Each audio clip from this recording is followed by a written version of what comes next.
গৰুৰ লগত জড়িত হোৱা মোটামুটি 50 বছৰ এতিয়া মোৰ লগত প্ৰায় এজনী গৰু 25 লিটাৰ লিকে দিয়া গৰু আছে প্ৰায় গাভিনী পৰি আছে 25 লিটাৰ মই নিজে 28 লিটাৰ লিকে খিৰাইছো প্ৰথম যদি গৰু ব্যৱসায় কৰিবলৈ ভাবিছে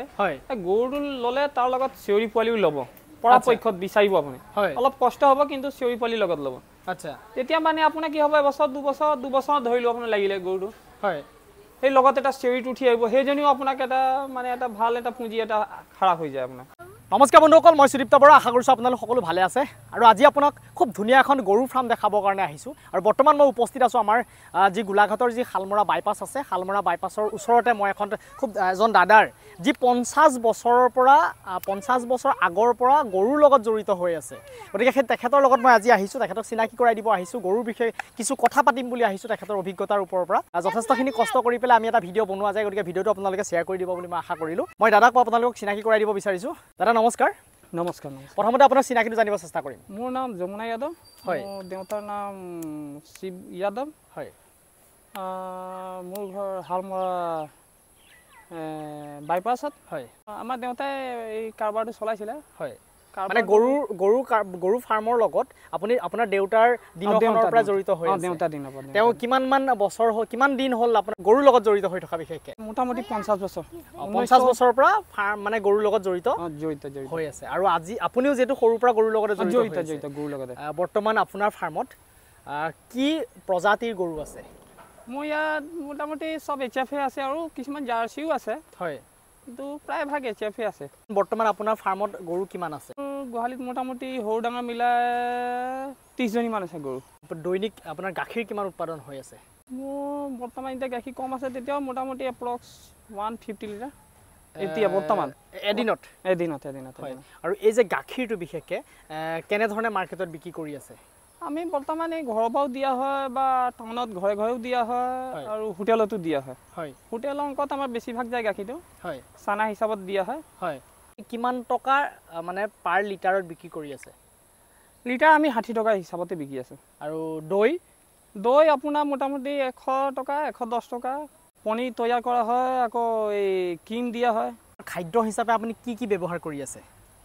আমি খাদ্যত এই দানা ৰেডিমেড দানা আজিকালিতো হিজোৱা অংক নাই এতিয়া হয় ৰেডিমেড দানা কিটা দিয়া হৈছে হয় আৰু এইফালে আপোনাৰ মই ডাঙৰ ধান খেৰ মই দেখিছোঁ আপোনাৰ কিমান এবছৰত কিমান গাড়ী ষ্টক কৰি আছে মোৰ মোটামুটি নহলেও 80 গাড়ী উচা উচিত 80 গাড়ী মানে এক বছৰত 80 গাড়ী আপোনাৰ একদম লাগে বেছি লাগে কম নালাগে আৰু খেৰৰ অংকত মই ক'ব বিচাৰিম যে খেৰ গৰু বিজনেছটো কৰিলে হয় খেৰটো আপুনি সিজনত ল'ব লাগিব হয় যদি সিজনত ল'ব নোৱাৰে আপুনি যথেষ্টখিনি ডাবুলতকৈ বেছি ভৰিবলগীয়া হ'ব পইচাটো এই দাদাৰ ঘৰ এয়া লাগি আছে ইয়াতে আৰু এটা খুব ধুনীয়া মানে এইটো এটা মুকলি জেগা তেখেতে এটুকা মাটি কিনি লৈছে বিশেষকৈ খুব ডাঙৰ এটা বাউণ্ডেৰী আৰু এইখনেই হ'ল গৰু যিখন ফাৰ্ম এইখিনিৰ পৰা আৰম্ভ হৈছে বিশেষকৈ অকণমান সন্ধ্যা সময় হৈছে সেইকাৰণে ভিতৰটো অকণমান আন্ধাৰ হৈ আছে পৰিৱেশটো এয়া চেউৰি নেকি দাদা এইকেইটা চব চেউৰি এই প্ৰায় 4 মাহ 5 মাহ হয় মানে এয়া আপোনাৰ নিজৰ ঘৰত নিজে জগা হয় 4-5 মাহ হৈছে ন 4 মাহ এপ্ৰক্স 4 মাহৰ ওচৰত হয় আৰু মেইন যিখিনি গাখীৰ দি থকা গৰু এয়া আপোনাৰ এয়া নেকি এইকেইটা গাখীৰ দিয়া গৰু হয় এইকেইটা চব গাখীৰ গাভিনীও পৰি আছে কিছুমান হয় আৰু গাভিনীও আছে গৰুকেইটা আচ্ছা এইফালে এয়া বৰ্তমান এইকেইটা ইহঁতি হ'ল প্ৰায় 7 মাহ 9 মাহ 10 মাহৰে হয় মোটামুটি এইকেইটা 10 মাহৰ ওচৰ আছে এইকেইটা 10 মাহ হয় আৰু আপোনাৰ কিমান দিনীয়া গৰু বৰ্তমান আপোনাৰ ফাৰ্মত আছে বিশেষকৈ মই বৰ বেছি দিনীয়া নাই থোৱা দেই নতুন গৰুহে আছে মোৰ লগত প্ৰায় নতুন গৰুহে মই 2বাৰ 3বাৰ লিখা থওঁ তাৰপিছত তুলিয়াই দিম গৰুকেইটা কি প্ৰজাতিৰ বুলি ক'লে আপোনাৰ এইটো HF কিমান দিনত ইহঁতক ক্ৰছ দিয়াব পাৰি আপুনি মোটামুটি ধৰি লওক 18 মাহ মানটো নিয়মত ল'ব লাগে আচ্ছা 18 মাহ মান ল'ব লাগে মানে 18 মাহত তলত দিব নালাগে মানে 18 মাহত আপোনাৰ ক্ৰছ দিয়া প্ৰক্ৰিয়াটো ষ্টাৰ্ট হয় কিন্তু তাৰ গৰুটো বডিটোৰ ওপৰতো ডিপেণ্ড কৰে কেনেকৈ আপুনি যত্ন লৈছে গৰুটো আচ্ছা আপুনি যদি যত্ন ভালকৈ লোৱা নাই তেতিয়া 18 মাহটো নহ'ব কিন্তু হয় পোৱালি দিয়াৰ যিটো প্ৰক্ৰিয়া এইটো কিমান দিনত পোৱালি 9 মাহ 5 দিন 10 দিন তাতকৈ ওপৰতো 280 দিন মোটামুটি গাখীৰটো এজনী গৰুৱে মানে পোৱালি দিয়াৰ পৰা কিমান দিনলৈকে গাখীৰটো দিয়ে গৰুজনী পোৱালি দিয়া প্ৰায় ধৰি লওক 2 মাহ 2.5 মাহৰ ভিতৰত যদি গোটেই বস্তুকেইটা যদি একদম একুৰেটলি গৈ আছে 2 মাহ 2.5 মাহ 3 মাহত গৰুজনী আকৌ ৰিটাৰ্ণ গাভিনী হ'ব। আচ্ছা, বৰ্তমান আপোনাৰ এদিনত দানাৰ বাবদ কিমান মান টকা এটা ডেইলি খৰচা হৈ আছে? সেইটো এটা অংক আছে, কিন্তু তাৰ কি আছে আপোনাৰ গৰুজনী যদি গাখীৰ দি আছে হয় সেই সময়ত অলপ দানা খৰচাটো অংকটো অলপ বেছি আহি যায়। মানে গাখীৰ দি থকাৰ সময়ত? গাখীৰ দি থকা সময়ত। আচ্ছা, মানে দানাটো বেছিকৈ খুৱাবলগীয়া হয়? বেছি খুৱাবলগীয়া হয়। এই প্ৰায় আপোনাৰ মোটামুটি ধৰিব গ'লে 300 টকা প্লাছ এজনী গৰু খাই দিয়ে দানা পাৰ ডে? পাৰ ডে হয়। 300 টকা খালে এজনী গৰুৱে আপোনাৰ মোটামুটি কিমান লিটাৰ গাখীৰ দিয়ে? মোটামুটি 25 লিটাৰ। 25 লিটাৰ নকওঁ, সেইজনী 300 টকা খোৱাজনী আপোনাৰ চব গৰুৱে নিদিয়ে 25 লিটাৰ। হয়, তাতো কথা আছে। হয়, আপোনাৰ মোটামুটি ধৰি লওক 300 টকা খোৱাজনীয়ে 13-14 15 লিটাৰ গাখীৰ দিয়ে? দিয়ে। কোনটো জাতৰ গৰু বিশেষকৈ মানে পালন কৰিবৰ কাৰণে ভাল বা লাভজনক হয়? বেছি গাখীৰ দিয়াতে যাব লাগিব। হয়, বেছি গাখীৰ দিয়া HF-তে যাব লাগিব আপুনি। হয়, HF-ত গ'লে মানে আপোনাৰ অলপ বেমাৰ আজাৰটো আছে বাৰু দেই, নাই বুলি নহয়। কিন্তু আমি এতিয়া যদি বিজনেছৰ অংকত যাওঁ হয় তেতিয়া কিন্তু HF-তে যাব লাগিব আৰু। আচ্ছা, HF জাৰ্চি এই দুটাই অপশ্যন আছে। হয়, এতিয়া বেজিকেইটা আহিলে বাৰু গি চিৰ আহিছে। হয়, কিন্তু আমি প্ৰায়ভাগ বেছি গোহালি আপুনি গ'লে HF-হে পাব। আৰু মই যদি এখন গৰু ফাৰ্ম ষ্টাৰ্ট কৰিব বিচাৰোঁ তেতিয়াহ'লে মই এজনী গৰু কিমান মূল্যত কিনিব লাগিব? গৰুজনী চাব লাগিব মেইন অংক। গৰুজনী কেনেকুৱা কণ্ডিশ্যন আছে, গাখীৰ আছে, কিমান গাখীৰ আছে, নতুন গৰু নে 2 নম্বৰ নে 3 নম্বৰ। হয়, গৰুজনী কি কণ্ডিশ্যন আছে, তাৰ লগত পোৱালি কি আছে। হয়, আৰু গৰু কিনিব গ'লে প্ৰথমত মানে আপুনি প্ৰথম যদি কাৰোবাৰ ষ্টাৰ্ট কৰিছে হয় আপুনি লগত চেউৰী পোৱালি এটা চাব, সেইটো এটা বেনিফিটত আহিব। হয়, পৰাপক্ষত বিচাৰিব আপুনি। অলপ কষ্ট হ'ব কিন্তু চেউৰী পোৱালি লগত ল'ব। আচ্ছা, তেতিয়া মানে আপোনাৰ কি হ'ব, এবছৰ 2 বছৰ ধৰিলোঁ আপোনাৰ লাগিলে গৰুটো। হয়, সেই লগত এটা চেউৰীটো উঠি আহিব, সেইজনীও আপোনাক এটা মানে এটা ভাল এটা পুঁজি এটা খাৰাপ হৈ যায় আপোনাৰ। হয়, আৰু গাখীৰ বিকি আপুনি বৰ বেছি টকা ঘটিব নোৱাৰিব। মই এইটো পৰিয়ালহে চলাব পাৰিব, লাগিলে 25 লিটাৰ দিয়ক, যিমানে দিয়ক। হয়, কিন্তু গাখীৰৰ পৰা ভাবিব যে নহয় বহুত বা ইনকম কৰি ল'ম, অলপ দিনত থাকিব গৰুজনী গাখীৰটো। আপুনি 30 জনী আছে, 30 জনী এতিয়া কিছুমান 10 জনীমান আপোনাৰ বহিও খাই আছে, 10 জনীমান গাখীৰ দি আছে। হয়, বেমাৰ আজাৰ এইকেইটা আছে অংক। হয়, আপুনি যদি বিক্ৰী কৰিবলগীয়া হয় মোক কিমান টকাত চেউৰী পোৱালীয়ে সৈতে এজনী গৰু মানে দিব পাৰিব? যদি প্ৰায় 15 লিটাৰ গাখীৰ আছে হয়, চেউৰী পোৱালি লগত আছে, এই ফাৰ্ষ্ট পোৱালিয়ে দিছে হয়, এই লাখ টকাটো আছে, মানে 1 লাখ টকা বা 90,000 টকা এজনী গৰুৰ মূল্য। এই বৰ্তমান আপোনাৰ কেইবছৰ হ'ল আৰু কিমান মান কেইটামান পোৱালি দিছে? এইবাৰ এইজনী 3টা পোৱালি দিলে। হয়, 3টা দিলে, এবাৰ 4 নম্বৰ গাভিনী আছে। আচ্ছা, গৰুজনী প্ৰায় 22 লিটাৰমান মই খীৰাইছোঁ গৰুজনী গাখীৰ। হয়, এদিনত 2 বেলা। হয়, পেকেট দানাটো কি কোম্পানীৰ ব্যৱহাৰ কৰি আছে? মই কপিলা কাশ্যপ ব্যৱহাৰ কৰি আছোঁ। হয়, আৰু এই মিল্কানা বুলি এটা আহি আছে। হয়, সেইটোও মই বেয়া ৰিজাল্ট পোৱা নাই দেই। কিন্তু কিমান দাম সেই গৰু মানে এটা দানাৰ পেকেটৰ দাম? সেই দানাটো এতিয়া মিল্কানা 6000ৰ যিটো ব্ৰেণ্ড আছে, 6000 ব্ৰেণ্ড। হয়, তাৰ মোটামুটি এতিয়া 1650 টকা 50 কেজি। 1650। আমি যেনেকৈ বেছিকৈ উঠালে অলপ কিবা এটা 19-20 হয়, 10-20 টকা ইফালে ইফালে হয়। হয়, ফাৰ্মখন অকলে মেইনটেইন কৰি আছে নে আপোনাৰ লগত আৰু কোনোবা আছে? নাই, মোৰ 4টা ভাই ককাই। হয়, আৰু এজন আমাৰ লগত সহায় কৰা মানুহ এজনো আছে। হয়, মোৰ 4জনে একেলগতে কামটো চলাই আছে। এইটোতে চলিও আছে মানে। হয়,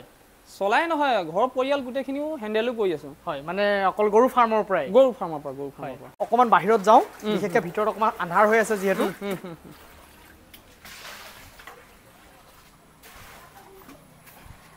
এতিয়া আৰু এনে আমি যেতিয়া গৰমৰ ছিজন, এই গৰমত বিশেষকৈ গৰুটো আমি কেনেধৰণে কেয়াৰ ল'ব লাগে? কেয়াৰ গৰুজনী আপুনি দিনত গৰুজনীক ফেনটো লগাব লাগিব গৰু গোহালিত। হয়, ফেনটো একদম জৰুৰী বস্তু হৈ গ'ল। হয়, ৰাতিপুৱা দানা দিলোঁ, দিনৰ সময়ত খুব যেতিয়া গৰম পৰি আছে 11-12টা মানত গৰুজনীক পানী দেখুৱাব লাগে। হয়, আৰু এনেই কিছুমান মেডিচিনো আছে বাৰু এই গৰমত দিবৰ কাৰণে। হয়, দিলে অলপ হ'লেও ৰক্ষা পৰে বাৰু, নপৰে বুলি নকওঁ মই। প্ৰথম ফাৰ্মখন প্ৰকৃততে কেনেকুৱা জেগাত হ'ব লাগে? সেইটো গৰু ফাৰ্মটো আপুনি খোলা সময়ত হয় প্ৰথমত আপুনি পানী যোৱা ব্যৱস্থাটো লাগে। হয়, আৰু পানী যোৱা ব্যৱস্থাটো লাগে আৰু মানে অলপ যদি পাৰে, অলপ যদি মাটিৰ ব্যৱস্থা আছে, ঘাঁহ চাহ লগাব পৰা যদি উপায়টো হয় বেছি সাকসেস হ'ব মানুহজনে হয় এতিয়া আপোনাৰ ফাৰ্মখনত কিমান দীঘে পথালিয়ে কিমান আছে আপোনাৰ মোৰ প্ৰায় 50 ফুট আছে দীঘল আছে গোহালিটো হয় আৰু ভিতৰে 20 ফুট 22 ফুট আছে 22 ফুট আছে তো মোটামুটি 30 জনীমান গৰু মানে এই ফাৰ্মখনত ফাৰ্মখন হেৰি কৰিব পাৰি না তাৰ লগতো আৰু এক্সট্ৰাকেও চালিতালি লগাই থোৱা আছে আচ্ছা আচ্ছা 30 জনী ইমানতে নাহে বাৰু হয় 18 জনীমান গৰু মোৰ আইডিয়াত আহি যায় মানে 50 22ত গাখীৰ দি থকা গৰু কি মেডিচিন ব্যৱহাৰ কৰিব লাগে এই গাখীৰ দি থকা গৰুকেইটাৰ মিনাৰেল মিক্সাৰ হয় কেলচিয়াম এটো কন্টিনিউ কৰি থাকিব লাগে যেনেকৈ প্ৰতিদিনে ডেইলি যেনেকৈ কেলচিয়ামটো আপোনাৰ মাহেকত 15 দিনমান দিলেও হয় কিন্তু মিনাৰেল মিক্সাৰটো পাৰিলে আপুনি কন্টিনিউ কৰি দিব লাগে আচ্ছা কন্টিনিউ প্ৰায় 20 দিন 25 দিন 5 দিনমান গেপ দিলেও একো নাই 5 দিন কিন্তু প্ৰায় আমি 20 দিন আমি মেইনটেইন কৰি আছো কিন্তু ভ্যাকচিন বিশেষকে ভ্যাকচিনটো কি মানে মাৰিছে ভ্যাকচিনটো আপোনাৰ আমাৰ যেহেতু আমাৰ বৰ ডাঙৰ আমাৰ দিগদাৰ হয় গৰু বিষয়ত এই খুৰা বেমাৰ হয় খুৰা বেমাৰৰ কাৰণে আমি ভ্যাকচিনটো এবাৰটো প্ৰথমত যেতিয়া গৰম দিন ষ্টাৰ্ট হয় সেই সময়ত মৰা হয় আকৌ যেতিয়া গৰম দিনটো যাবলৈ লয় সেই সময়ত আকৌ ভ্যাকচিনটো মৰা হয় আৰু এইটো মেইন মাৰিবই লাগে এইটো এইটো টাইম টু টাইম একদম কৰিলে গৰুজনী আপুনি মানে বহুতখিনি ৰক্ষা পাব আপুনি আচ্ছা আচ্ছা যদি এইখিনি কৰা নহয় আপোনাৰ গুৱাহাটী হয়তো এটা সময়ত যেটো এটা এইটো খুৰা বেমাৰ এটা ফাউল ফক্সৰ প্ৰবলেম এইটো প্ৰবলেমত আপোনাৰ গুৱাহাটীটো নষ্ট হ'বলৈও আছে হিট অহাৰ যেটো সময় এই সময়টো আমি কেনেকৈ জানিম ডিচাৰ্জ আহে গৰুজনী ডিচাৰ্জ আহে এটা পাতলাকে হোৱাইট কালাৰ এটা ডিচাৰ্জ আহে সেই ডিচাৰ্জটো আহিলে গৰুজনী উৎপাতটো লগায় চিঞৰ বাখৰো লগায় তেনেকৈ গম পোৱা যায় যে গৰুজনী হিটত আহিছে এইটো কেইদিনৰ মানে কেইদিন থাকে আপোনাৰ মোটামুটি 24 ঘণ্টাটো থাকেই গৰু মিনিমাম 24 ঘণ্টা থাকেই গৰু আচ্ছা আপুনি 18 ঘণ্টা পিছত গৰুজনীক বেজি দিব পৰা যায় আৰু এই যেটো বেজি দিয়া প্ৰক্ৰিয়া এটো আপোনালোকে ডক্টৰ মাতে ডক্টৰ এআই কৰা হয় এআই কৰা হয় গতিকে আপোনাৰ সেই এআই কৰাৰ যেটো ফ্ৰিজ এটো কিমান মান হয় এতিয়া জাগা লৈলে তেওঁলোকে অলপ দূৰত গলেতো বেছিও হ'ব পাৰে আমাৰ ইয়াত আহিলে তেওঁলোকে 400 টকা লৈ আছে কিমান দিনৰ মূৰে মানে হিটটো এজনী গৰু যদি গৰুজনী কনচিভ নহলগে তেতিয়া আপোনাৰ 21 ডেজত আকৌ ৰিপিট হ'ব গৰুজনী আমাৰ লাখ টকীয়া গৰু আছে 1,20,000 1,30,000 1.5 লাখৰ গৰু আছে মানুহৰ সেই গৰুজনী যদি বেমাৰ হৈছে আমি এই ব্লাডৰ যেটো হেতু স্যাম্পলটো আমি কালেক্ট কৰি বা স্যাম্পলটো আমি যেনেকৈ দিব পৰা নাই কতো বা চেকআপ কৰাব নাই যদি ব্লাডৰ স্যাম্পলটো আমি চেকআপ কৰাব পাৰো তেনেহলে আমাৰ বহুতখিনি সহায় হ'ব গৰুজনী প্ৰকৃততে বাচি যাবলৈ আছে যেহেতু ডক্টৰে হেতু হিচাপত ট্ৰিটমেন্টটো ল'ব ধৰাও পৰিব এইটো এটা সৰকাৰ ইয়াৰ ওপৰত অলপ গুৰুত্ব দিলে ভাল হয় আমাৰ গৰু পোহা মানুহৰ কাৰণে মোৰ এই বছৰতে 2-3 জনীমান গৰু মৰিলে ধৰা নপৰে বেমাৰটো আচ্ছা এইটো এটা মই মানে ইমান দিনৰ অভিজ্ঞতা ফলৰ পৰা এইটো মই অভিজ্ঞতা এটা পাইছো দেই আৰু এটা আছিল আপোনাৰ ইনস্যুৰেন্সৰ আচ্ছা গৰু এটা মানুহৰ পোহা মানে এটা চৰকাৰে অলপ দিন আগত ইনস্যুৰেন্সৰ এটা সাবসিডি লোনৰ এটা কৈ দিছিলে যে আপুনি 800 টকা 900 টকা মান পৰি আছিল আমি দিলে আৰু চৰকাৰে সাবসিডিটো প্লাস কৰি পেলাই গৰু পোহা মানুহৰ প্ৰায় এজনী গৰু 50,000 60,000 টকা ম্যাক্সিমাম এটা বাজেট বনাই পেলাই চৰকাৰে ইনস্যুৰেন্স এটা চলি আছিল কিন্তু এতিয়া হেতু ইয়াৰ পৰা উঠাই দি পেলাই এতিয়া ইয়াত হোৱা নাই বুলি আমি হস্পিটেলত গলো বা নাই হোৱা এতিয়া হেতু এটা কৰিলেও মানে গৰু পোহা মানুহৰ কাৰণে বহুতখিনি সহায় হয় মানে ইনস্যুৰেন্সটো চৰকাৰী ফালৰ পৰা এতিয়া নাই হোৱা আপুনি গুৱাহাটী যাবলগীয়া হ'ব আমিতো গুৱাহাটীটো এতিয়া কেনেকৈ যাবনো ওচৰো নহয় আৰু আপোনাৰ এটা ইনস্যুৰেন্স বৰ্তমান আপুনি কি প্ৰাইভেট ইনস্যুৰেন্স কৰিছে না ইনস্যুৰেন্স না কেনেকৈ কৰিব না আপুনি এজনী গৰু আপুনি 50,000 60,000 বা লাখ টকীয়া গৰুটো কৰিব গলে আপুনি 8,000 10,000 টকা পৰিব ইনস্যুৰেন্স বছৰেকত আপুনি 10 জনী কৰিব গলে লাখ টকা ইনো গলগে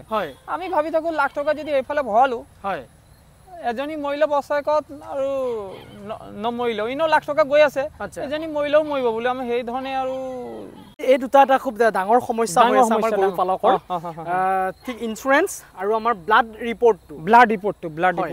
এই বস্তুটো আপোনালোকে অকমান ভিডিঅটো যিসকলে চাইছে অকমান শ্বেয়াৰ কৰিব যাতে সেই আমাৰ ডাঙৰ বিষয়ববীয়া সকলকো যাতে কাণত অকমান এই বিষয়টো পৰে কাৰণ আমাৰ এইখিনি আমাৰ এজন গৰু পালকে হওক বা আমাৰ যিখিনি ফাৰ্মিং লাইনৰ যিসকল মানুহ তেতিয়াহ'লে আমাৰ চাওক আজি তেখেতৰ এই ফাৰ্মখনৰ পৰা এটা পৰিয়াল 4টা পৰিয়াল চলি আছে ন 4টা পৰিয়াল চলি আছে গতিকে সেই ভৰসা আশা ভৰসা সম্পূৰ্ণ সেই গৰুখিনিৰ ওপৰতে গতিকে আমি গৰুখিনি যদি আপুনি ভালকে ইনসুৰেঞ্চ এটা কৰি পেলাই ৰাখিব নোৱাৰো তেতিয়াহ'লে আমাৰ কেতিয়াবা লছ হোৱাৰ মানে এটা চান্স থাকে দাদাক প্ৰথমতে মই ধন্যবাদ জ্ঞাপন কৰিছো তেখেতে আমাক এইকণ মোক সময় দিয়াৰ কাৰণে গতিকে আজি মই ভিডিঅ'টো ইয়াতে সামৰণি মাৰিব লাগিব যদি মোৰ ভিডিঅ'টো ভাল লাগিলে লাইক কমেন্ট শ্বেয়াৰ আৰু চেনেলটোত যদি মোৰ নতুনকৈ ভিডিঅ' চাই আছে চেনেলটো সাবস্ক্ৰাইব কৰিবলৈ নাপাহৰিব আৰু কাষত থকা বেল আইকনটো দবাই দিব তো আজিলৈ আহোঁ আকৌ নতুন এটা ভিডিঅ'ত লগ পোৱাৰ প্ৰতিশ্ৰুতিৰে বিদায় ধন্যবাদ বন্ধুসকল